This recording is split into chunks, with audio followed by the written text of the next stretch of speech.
Michael H heart അമേരിക്കയിലെ ജ്യോതിശാസ്ത്രജ്ഞനാണ്, ചരിത്രകാരനാണ്. അദ്ദേഹം 1978 ഒരു ബുക്ക് പ്രസിദ്ധീകരിച്ചു. ആ ബുക്ക് പ്രസിദ്ധീകരിച്ചപ്പോൾ അമേരിക്കയിൽ വളരെ വലിയ പ്രതിഷേധമുണ്ടായി. ആ ബുക്കിന്റെ പേരിങ്ങനെയാണ്: the 100 a ranking of the most influential person in history. ചരിത്രത്തിൽ സ്വാധീനിക്കപ്പെട്ട 100 വ്യക്തികളെ പരിചയപ്പെടുത്തുന്ന ബുക്ക്. പ്രതിഷേധമുണ്ടാകാനുള്ള കാരണം, ലോകത്ത് ചരിത്രത്തിൽ സ്വാധീനിക്കപ്പെട്ട 100 വ്യക്തികളെ പരിചയപ്പെടുത്തുന്ന ഈ ബുക്കിൽ അമേരിക്കയിലെ ഭൂരിപക്ഷ ജനങ്ങളും ദൈവമായി വിശ്വസിക്കുന്ന ജീസസ് ക്രൈസ്റ്റിനെ, യേശുവിനെ 3ാം സ്ഥാനത്തേക്ക് തള്ളിക്കൊണ്ട് മൈക്കൽ എച്ച് ഹാർട്ട് ആദ്യമായി എഴുതിയ പേര് മുത്തു മുഹമ്മദ് മുസ്തഫ സല്ലല്ലാഹു അലൈഹി വസല്ലമ തങ്ങളുടേതാണ്. ഇതെന്തിനാണ് ഇവിടെ പറഞ്ഞത് എന്ന് ഇപ്പൊ പലരും ചിന്തിക്കുന്നുണ്ടാകും. കാര്യമുണ്ട്. നമ്മുടെ ആരിഫണ്ണൻ, സംഖ്യ ആരിഫണ്ണൻ, അവനെ വിളിച്ചിട്ട് ഒരാൾ സംസാരിക്കുന്നുണ്ട്.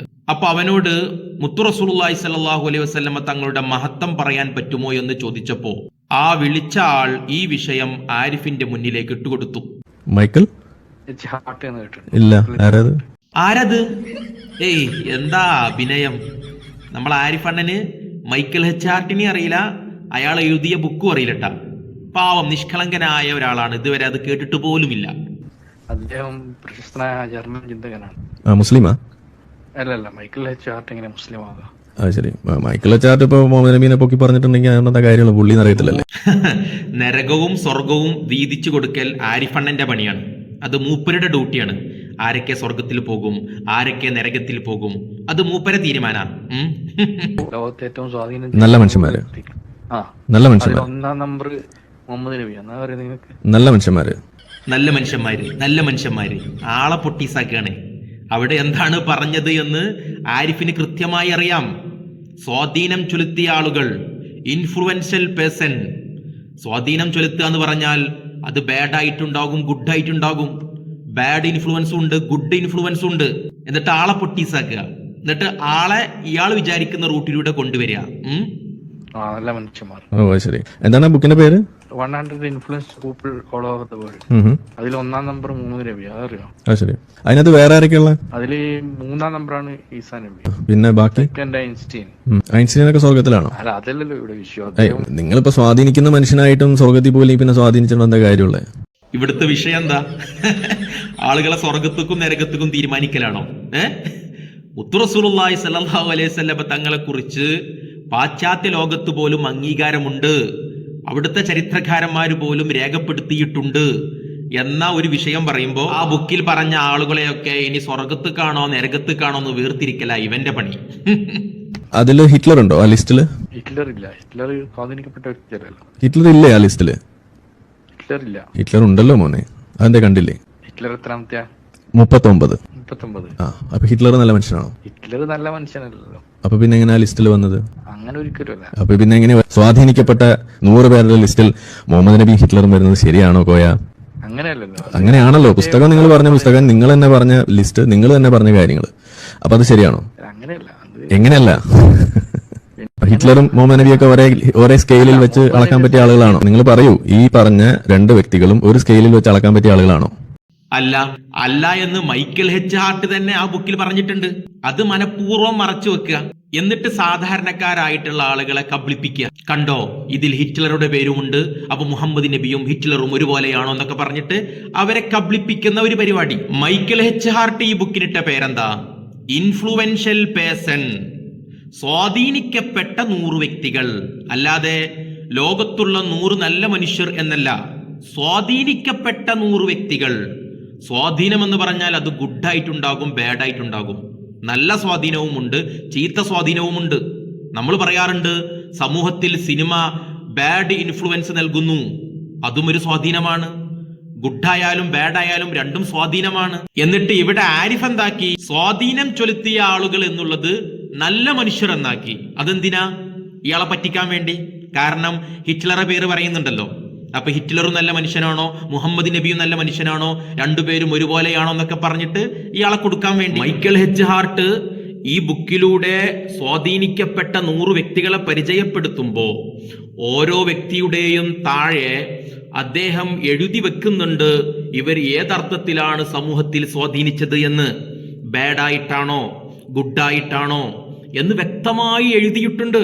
ഇപ്പോ ഈ ഹിറ്റ്ലറിന്റെ പേരിന്റെ അടിയിലും അപ്രകാരം മുത്തു റസൂലുള്ളാഹി സ്വല്ലല്ലാഹു അലൈഹി വസല്ലമ തങ്ങളുടെ പേരിന്റെ താഴെയും തൊട്ടടുത്ത് തന്നെ എഴുതി വെച്ചിട്ടുണ്ട് ഇവരുടെ രണ്ടുപേരുടെയും സ്വാധീനം ഏതർത്ഥത്തിലാണെന്ന്. കുറെ അങ്ങ് കഴിഞ്ഞിട്ടൊന്നുമല്ല, ഫസ്റ്റ് ലൈനിൽ തന്നെ പറയുന്നുണ്ട്. പക്ഷെ അതെല്ലാം മറച്ചു വെച്ചുകൊണ്ട് ജനങ്ങളെ കബളിപ്പിക്കുക, തന്റെ സംഘികളാകുന്ന ഫോളോവേഴ്സിനെ സുഖിപ്പിക്കുക.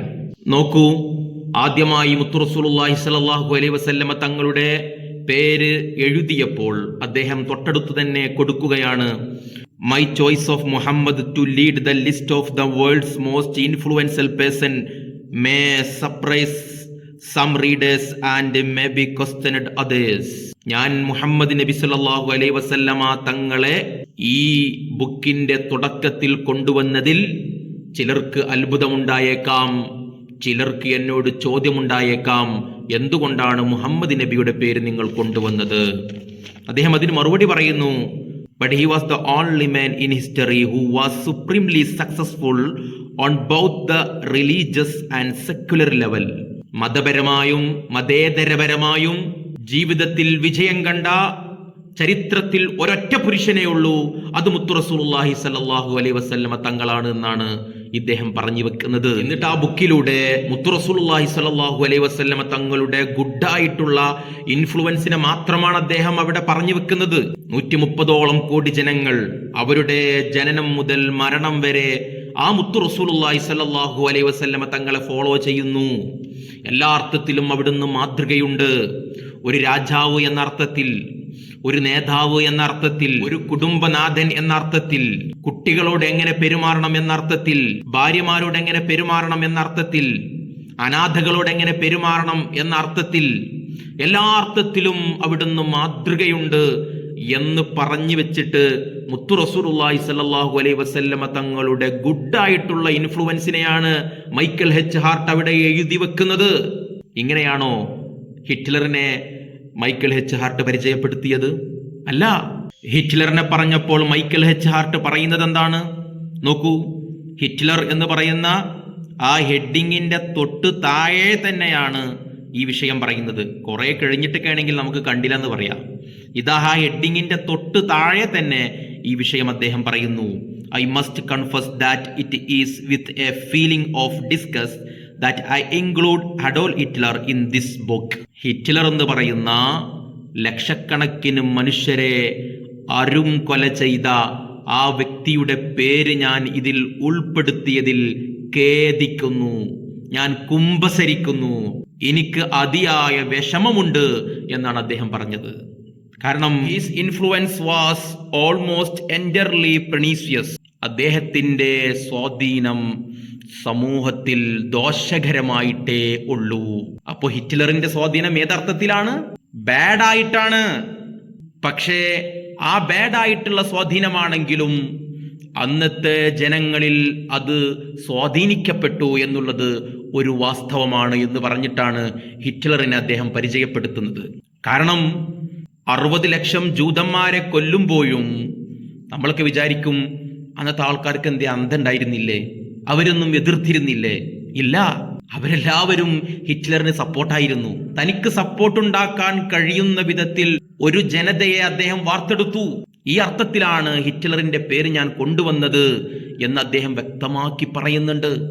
ഇത് ഹെഡിങ്ങിന്റെ കുറെ കഴിഞ്ഞിട്ടുള്ള ഒരു വാചകമൊക്കെ ആണെങ്കിൽ നമുക്ക് അത് പിന്നെ കണ്ടില്ലാന്ന്. പക്ഷേ ഹെഡിങ് കഴിഞ്ഞ ഉടനെ തന്നെ പറയുന്ന വാചകമാണിത്. അത് ആരിഫ് കാണാഞ്ഞിട്ടല്ല, പക്ഷേ ജനങ്ങളെ കബളിപ്പിക്കുക, സാധാരണക്കാർ കോൾ ചെയ്യുമ്പോൾ അവരെ കബളിപ്പിക്കുക, ഇത് മാത്രമാണ് ആരിഫിനെ പോലത്ത ആളുകളുടെ ആകെയുള്ള ലക്ഷ്യം. എന്നിട്ട് ആ കോള് റെക്കോർഡ് ചെയ്യുക, എന്നിട്ട് അത് യൂട്യൂബിൽ ഇടുക, എന്നിട്ട് അതിൽ നിന്ന് കിട്ടുന്ന പണം കൊണ്ട് ഞക്കി തിന്നുക.